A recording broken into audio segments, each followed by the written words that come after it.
ಸಂಪದ,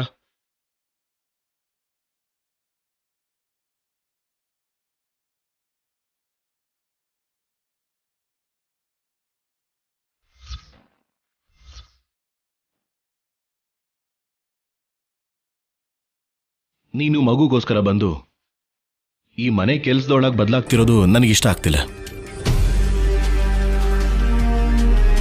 ನಾನು ನಿನ್ನ ಮದುವೆ ಮಾಡ್ಕೊಂಡಾಗ ನನ್ನ ಮನಸ್ಸಲ್ಲಿ ಬೇರೆ ಆಲೋಚನೆ ಇರಲಿಲ್ಲ. ಮನಸ್ಫೂರ್ತಿಯಾಗಿ ನಿನ್ನ ಇಷ್ಟಪಟ್ಟೆ ಮದುವೆ ಮಾಡ್ಕೊಂಡೆ. ಅಟ್ಲೀಸ್ಟ್ ತಾಳಿ ಕಟ್ಟೋಕ್ ಮುಂಚೆನಾದರೂ ನಾನು ಸಿದ್ದು ಪ್ರೀತಿಸ್ತಾ ಇದ್ದೀವಿ, ಅವನಿಲ್ದೆ ನಾನು ಬದುಕೋದಿಲ್ಲ ಅಂತ ಒಂದು ಮಾತು ಹೇಳಿದಿದ್ರೆ ನಿಮ್ಮಿಬ್ಬರಿಗೂ ನಾನೇ ನಿಂತು ಮದುವೆ ಮಾಡಿಸಿ ನಾನು ಬೇರೆ ಮದುವೆ ಮಾಡ್ಕೋತಿದ್ದೆ. ನೀನು ಅವನ ಜೊತೆ ಹೊರಟು ಹೋಗಿದ್ದಿದ್ರು ಕೂಡ ನಾನು ಬೇಜಾರು ಮಾಡ್ಕೋತಿರ್ಲಿಲ್ಲ. ಮನಸ್ಸಿಗೆ ಇಷ್ಟ ಆಗಿರೋನಿಂದ ದೂರ ಇದ್ದು ಬದುಕೋಕಾಗ್ದೆ ಹೊರಟು ಹೋದೆ ಅಂತ ನನಗೆ ನಾನು ಸಮಾಧಾನ ಮಾಡ್ಕೋತಿದ್ದೆ. ಆದರೆ ನನ್ನ ಮಗುನ 9 ತಿಂಗಳು ಹೊತ್ತು ಅವನ ಲಾಲನೆ ಪಾಲನೆ ಕೂಡ ಮಾಡ್ದೇನೆ ಆ ಮಗುನ ಹಾಗೆ ಒಂದು ವಸ್ತು ಬಿಟ್ಟು ಹೋದ ಹಾಗೆ ಬಿಟ್ಟು ಹೊರಟು ಹೋದೆ ನೋಡು, ಅದನ್ನ ತಡ್ಕೊಳಕ್ಕಾಗ್ಲಿಲ್ಲ. ಈಗ್ಲೂ ಕೂಡ ನೀನಂದ್ರೆ ನನಗೆ ಅದಕ್ಕೆ ಕೋಪ. ಅಲ್ಲ, ಇದೆಲ್ಲ ಈಗ ನನಗೆ ಯಾಕೆ ಹೇಳ್ತಿದ್ದೀರಾ? ಬದಲಾಗ್ತೀಯನೋ ಅಂತ. ನೀನು ಮಾಡಿರೋ ತಪ್ಪುಗಳನ್ನೆಲ್ಲ ಮತ್ತೆ ಒಂದ್ಸಲ ನೆನಪು ಮಾಡೋಣ ಅಂತ. ಸಾಕು ಸಂಪದ, ನನ್ನ ಜೀವನದಿಂದ ಯಾವತ್ತೋ ಹೊರಟು ಹೋಗಿರೋ ನೀನು ಕಲ್ಯಾಣಿ ಮೇಲಿನ ಕೋಪದಿಂದ ಬಂದು ಅವಳಿಗೆ ಇನ್ನೂ ನೋವು ಕೊಡಕ್ ನೋಡ್ಬೇಡ. ಪ್ಲೀಸ್ ಹೊರಟೋಗು. ಮಾಡಿರೋ ತಪ್ಪನ್ನ ಕೋರ್ಟಲ್ಲಿ ಒಪ್ಕೋ. ಬುದ್ಧಿವಂತಿಕೆಯಿಂದ ಕಲ್ಯಾಣಿನ ನಿನ್ನವಳಾಗಿ ಮಾಡ್ಕೋಬೇಕು ಅಂತಿದ್ಯಾ ಅಲ್ವಾ? ಕರುಣೆ ತೋರ್ಸೋ ನಿನ್ನ ಪ್ರೀತಿಯಿಂದನೋ ನನ್ನ ಬ್ರೈನ್ ವಾಶ್ ಮಾಡಿ ನನ್ನ ಕಳಿಸ್ಬೇಕು ಅಂತ ನೋಡ್ತಿದ್ಯಾ ಅಲ್ವಾ? ನೀನು ಮಾಡಿರೋ ತಪ್ಪು ನಿನಗೆ ಅರ್ಥ ಆದ್ರೆ ನಿನಗೆ ಬೇರೆ ಯಾರ ಮೇಲೂ ಕೋಪ ಬರಲ್ಲ. ನಾನು ಯಾವ ತಪ್ಪು ಮಾಡಿಲ್ಲ. ಮಾಡಿರೋ ತಪ್ಪನ್ನ ಒಪ್ಕೊಂಡು ಆ ಕಲ್ಯಾಣಿನ ಗೆಲ್ಲಿಸ್ತೀನಿ ಅನ್ನೋದು ನಡೆಯಲ್ಲ. ಕಲ್ಯಾಣಿನ ದೂರ ಮಾಡಿ ಅವಳ ಸೋಲನ್ನ ನನ್ನ ಕಣ್ಣಾರೆ ನೋಡ್ಬೇಕು. ಅಲ್ಲಿವರೆಗೂ ಬಿಡೋದಿಲ್ಲ. ಹಾಗಾದ್ರೆ ನಿನ್ ಕರ್ಮ. ಕೊನೆದಾಗಿ ಒಂದು ಅವಕಾಶ ಕೊಟ್ಟೆ, ನೀನ್ ಬೇಡ ಅಂತೆ. ಅನುಭವಿಸ್ತೀಯ? ಯಾರು ಅನುಭವಿಸ್ತಾರೋ ನಾನು ನೋಡ್ತೀನಿ.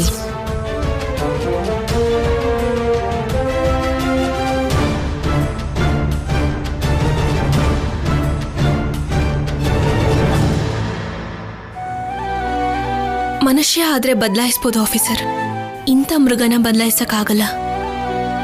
ಹೆತ್ತ ಮಗುನೇ ಆ ತರ ಅನಾಥನ್ ಮಾಡಿ ಬಿಟ್ಟು ಹೋಗಿದ್ದ ದಿನಾನೇ ಅವಳು ಮನುಷ್ಯಳಾಗಿ ಸತ್ತು ಹೋದ್ಲು.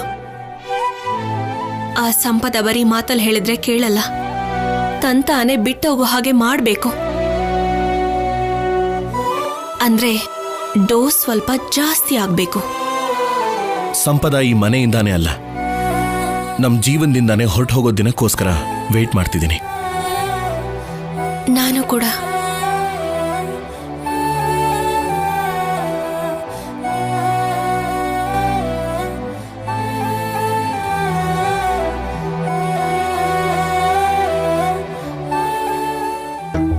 ಈ ಸಂಪದನ್ಗೆ ನಾವು ಎಷ್ಟೇ ಹಿಂಸೆ ಕೊಟ್ರು ಕೂಡ ಮನೆಯಿಂದ ಹೊರಗಡೆ ಹೋಗೋ ಲಕ್ಷಣನೇ ಕಾಣಿಸ್ತಿಲ್ಲ.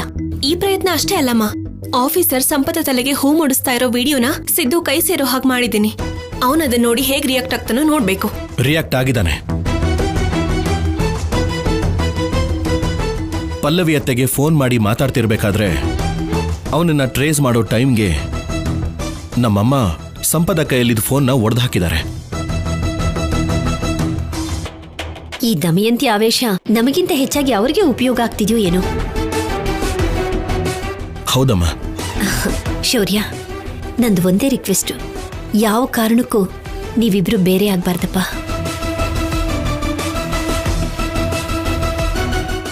ಅಂಥ ದಿನ ಎಲ್ಲಾದ್ರೂ ಬಂದ್ಬಿಡುತ್ತೋ ಏನೋ ಅಂತ ನಾನು ನೋವು ಪಡ್ತಾ ಇರೋದು, ಭಯ ಪಡ್ತಿರೋದು. ಯಾವ ಶಕ್ತಿನೂ ನನ್ನನ್ನ ಕಲ್ಯಾಣಿನ ಬೇರೆ ಮಾಡೋಕ್ಕಾಗಲ್ಲಮ್ಮ. ನೀವು ಧೈರ್ಯವಾಗಿರಿ.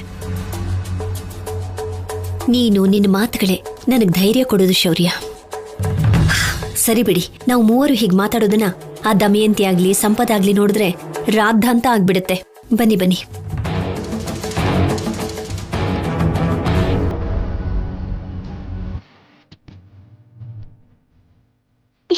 ಆಫೀಸರ್, ಅಮ್ಮ. ಯಾಕೆ ಹೆದರ್ಕೋತೀಯ? ಅವ್ರು ಬರಲ್ಲ ಬಿಡು. ನೀನ್ ಯಾವುದ್ರ ಬಗ್ಗೆನೂ ಜಾಸ್ತಿ ಯೋಚನೆ ಮಾಡಬೇಡ. ಆ ಸಂಪದ ಎಷ್ಟೇ ಬುದ್ಧಿವಂತಿಕೆ ಉಪಯೋಗಿಸಿದ್ರು ಎಲ್ಲೋ ಒಂದ್ ಕಡೆ ಖಂಡಿತ ಸಿಕ್ಕಾಕೋತಾಳೆ. ನೀನು ಅನಾವಶ್ಯಕವಾಗಿ ಅದ್ರ ಬಗ್ಗೆ ಏನೂ ಯೋಚನೆ ಮಾಡಬೇಡ. ಒಂದು ನೆನ್ಪಿಟ್ಕೋ ಕಲ್ಯಾಣಿ, ನೀನು ಅಂದ್ರೆ ನಾನು. ನಿನ್ ಜೊತೆ ಯಾವಾಗ್ಲೂ ನಾನಿರ್ತೀನಿ.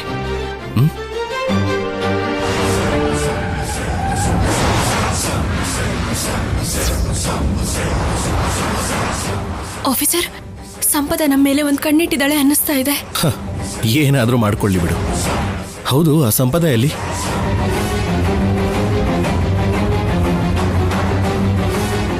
ಸರಿ ಆಫೀಸರ್, ನಾವು ಮತ್ತೆ ಸಿಗೋಣ. ಹೋಗ್ತೀನಿ.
ಏನೇ ಮಾಡ್ತಾ ಇದ್ಯಾ? ನಮ್ಮ ಯಜಮಾನ್ರಿಗೋಸ್ಕರ ಹುಡುಕ್ತಿದ್ದೀರಾ? ಇಲ್ವಲ್ಲ, ನನ್ನ ಮಗನ್ಗೋಸ್ಕರ ಹುಡುಕ್ತಾ ಇದ್ದೀನಿ. ಅಲ್ಲೋಡಿ, ಆ ಕಲ್ಯಾಣಿ ಜೊತೆ ಸೇರಿ ಗುಟ್ಟಾಗಿ ಸರ್ಸ ಆಡ್ತಿದ್ದಾರೆ. ನಿಜನಾ? ಹೌದು ಅತ್ತೆ, ನೋಡಿ, ನಿಮ್ಗೆ ಅರ್ಥ ಆಗುತ್ತೆ.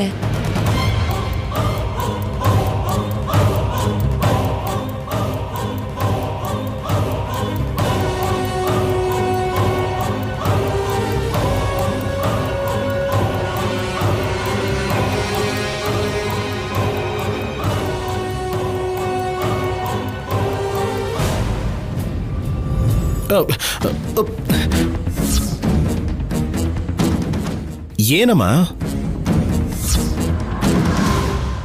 ಇಲ್ಲಿ ಏನೋ ಮಾಡ್ತಾ ಇದ್ದೆ? ಅದು ಸೂರ್ಯ ನಮಸ್ಕಾರ ಮಾಡ್ತಿದ್ದೆ.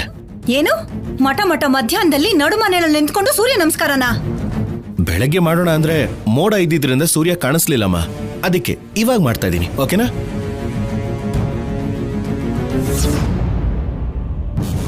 ನಿನ್ನ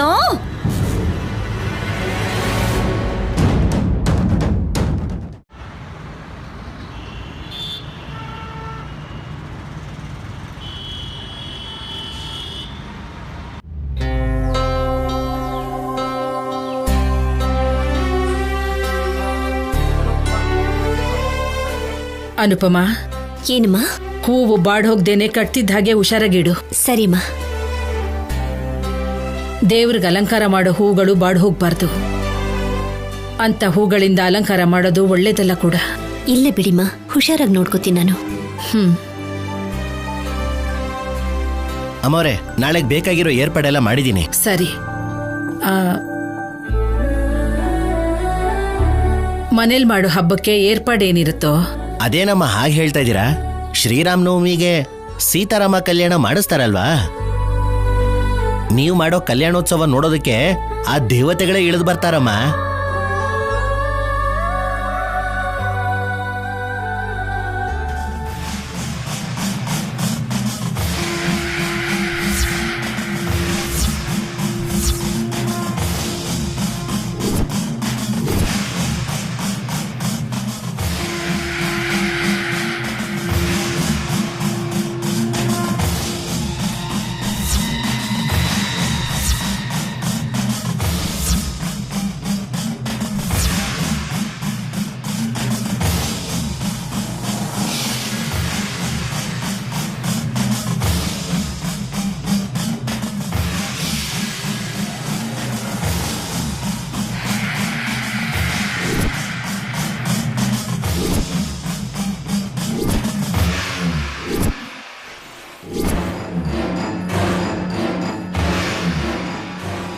ಅಮ್ಮ ಶಿವ ಪಾರ್ವತಮ್ಮ.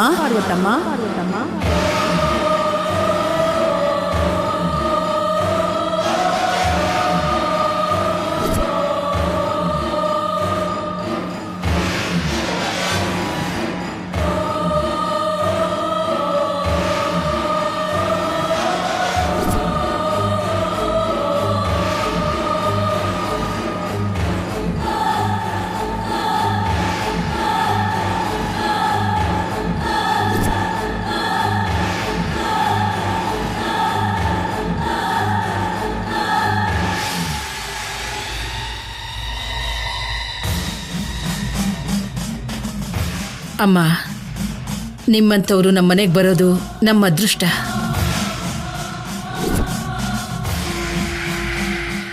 ಒಳ್ಳೇದೋ ಕೆಟ್ಟದ್ದೋ ಯಾವುದೋ ವಿಶೇಷ ಇಲ್ಲದೆ ನಮ್ಮ ಮನೆಗೆ ಬರಲ್ಲ. ಅಮ್ಮ ಕಲ್ಯಾಣಿ, ಹೋಗಿ ಪ್ರಸಾದ ಹೂವು ಎಲ್ಲ ತಗೊಂಡು ಬಮ್ಮ. ಸರಿ ಅಜ್ಜಿ.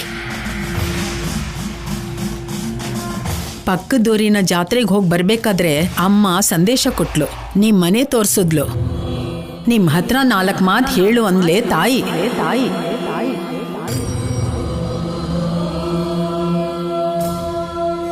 ಒಂದಾಗಿದ್ ಮನೆ 2 ಭಾಗ ಆಗಿದೆ.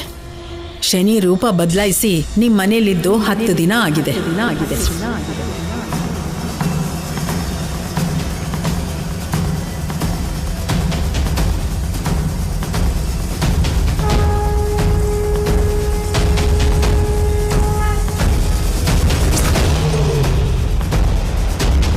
ಹೌದು, ಒಂದಲ್ಲ 2 ಶನಿಗಳು. ಒಂದು ವಾರ 10 ದಿನದ ಹಿಂದೆ ಬಂತು, ಇನ್ನೊಂದು ತುಂಬಾ ದಿನ ಆಯ್ತು ಬಿಡಿ. ಅಮ್ಮ, ದಮಯಂತಿ, ನೀನ್ ಮಾತಾಡದೆ ಸುಮ್ಮನೆ ಇರ್ತೀಯಾ?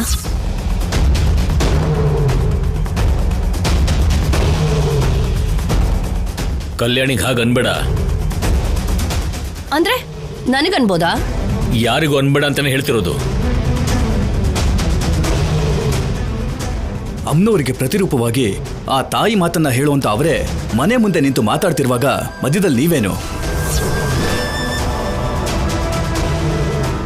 ನೀವು ಹೇಳಿ ಅಮ್ಮ.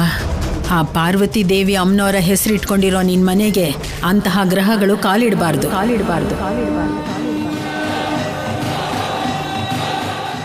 ಆದ್ರೆ ಈ ಮನೆ ಶನಿ 10 ದಿನಗಳ ಹಿಂದೆ ಇಲ್ಲಿಗೆ ಬಂದಿರೋ ಮಾತು ವಾಸ್ತವ.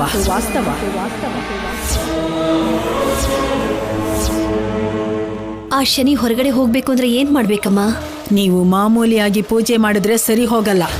ಅದ್ಧೂರಿಯಾಗಿ ಆ ಸೀತಾರಾಮ ಕಲ್ಯಾಣ ಮಾಡಬೇಕು.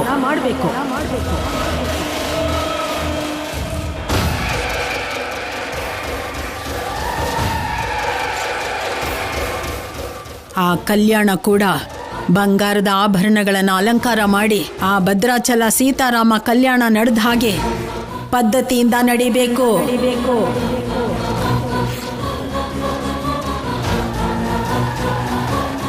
ಆಮೇಲೆ ಸೀತಾರಾಮನ ಕಥೆನ ದೃಶ್ಯ ರೂಪದಲ್ಲಿ ಸಮರ್ಪಿಸಬೇಕು.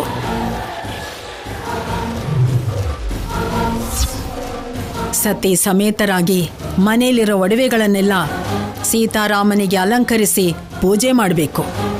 ಖಂಡಿತ.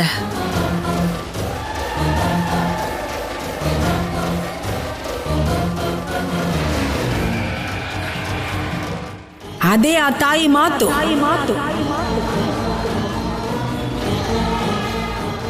ಆ ತಾಯಿ ಅಂಶ ಹುಟ್ಟಿರೋ ನಿನ್ ಮನೇಲಿ ಕಷ್ಟ ನೋಡಕ್ಕಾಗ್ದೆ ನನ್ನನ್ನು ಕಳಿಸಿದಾಳೆ ಅಮ್ಮ. ನಾನು ಹೇಳಿದ್ದನ್ನ ಹೇಳ್ದಾಗ ಮಾಡಿದ್ರೆ ನಿನ್ ಮನೆ ಹೊಸಲು ದಾಟಿ ಕಷ್ಟ ಅನ್ನೋದು ಬರಲ್ಲ. ನೀವಿಷ್ಟು ಹೇಳಿದ್ಮೇಲೆ ಮಾಡದೇ ಇರ್ತೀವ ತಾಯಿ?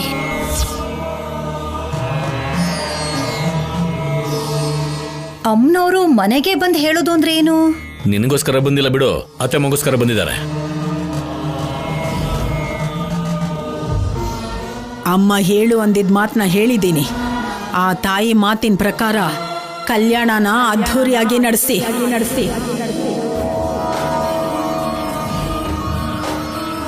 ಸುಂದರಕಾಂಡ ಭಾಗವನ್ನ ದೃಶ್ಯ ರೂಪದಲ್ಲಿ 10 ಜನಕ್ಕೆ ತೋರಿಸಿ ಕಷ್ಟಗಳಿಂದ ಹೊರಗಡೆ ಬನ್ನಿ.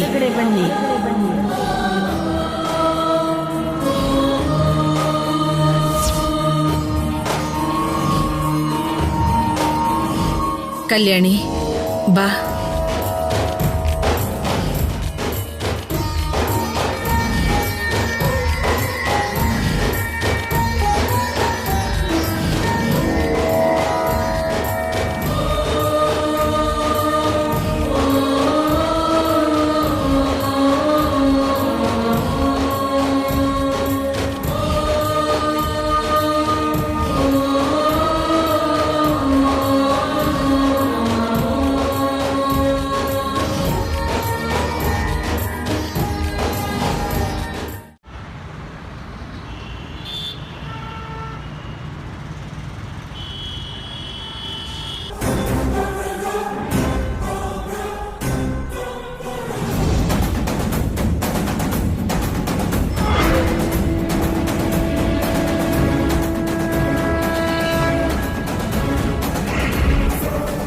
ಏನಾಗಿರುತ್ತೆ?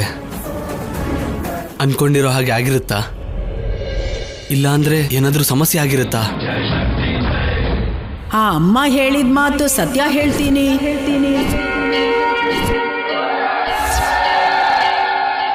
ನನಗೆ ಸಮಸ್ಯೆನೂ ಇರಲ್ಲ, ನನ್ನ ಮಾತಿಗೆ ವಿರುದ್ಧನೂ ಇರಲ್ಲ.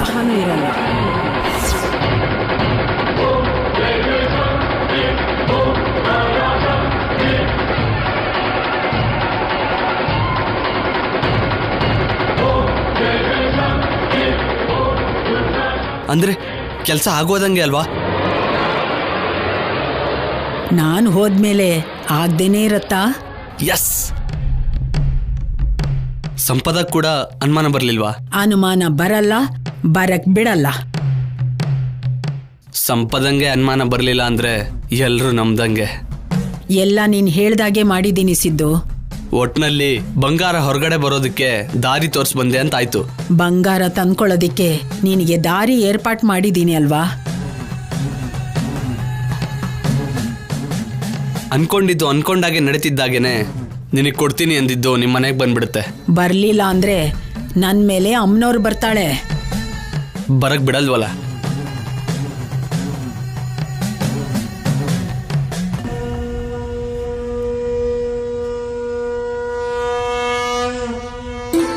ನೀವು ಮಾಮೂಲಿಯಾಗಿ ಪೂಜೆ ಮಾಡಿದ್ರೆ ಸರಿ ಹೋಗಲ್ಲ. ಅದ್ಧೂರಿಯಾಗಿ ಆ ಸೀತಾರಾಮನ್ ಕಲ್ಯಾಣ ಮಾಡಬೇಕು.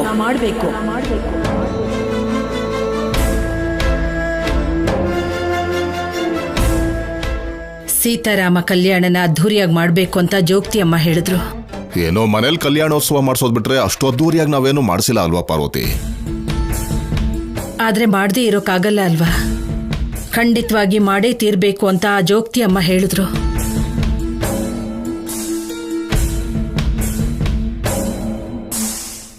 ಅವಳು ಅಷ್ಟೆಲ್ಲ ಹೇಳ್ತಿದ್ದಾಳೆ ಅಂದ್ರೆ ನಮ್ಮ ಒಳ್ಳೇದಕ್ಕೋಸ್ಕರನೇ ಅಲ್ವಾ? ಜಾಸ್ತಿ ಅಂದ್ರೆ ಖರ್ಚು ತುಂಬಾ ಆಗುತ್ತೇನೋ.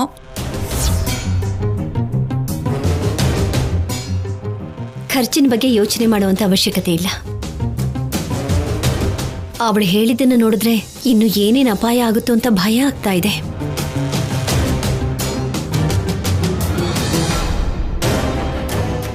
ಅಲ್ಲ, ಈ ಕಾಲದಲ್ಲಿ ಇದೆಲ್ಲ ಏನು? ಮನೇಲಿ ಹೇಗೋ ಪೂಜೆ ಮಾಡ್ತೀವಲ್ವಾ, ಅಷ್ಟು ಸಾಕು ಬಿಡಿ.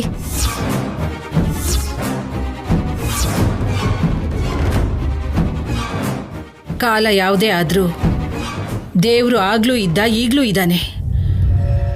ಆ ನಂಬಿಕೆ ಯಾವತ್ತೂ ಬದುಕೇ ಇರುತ್ತೆ.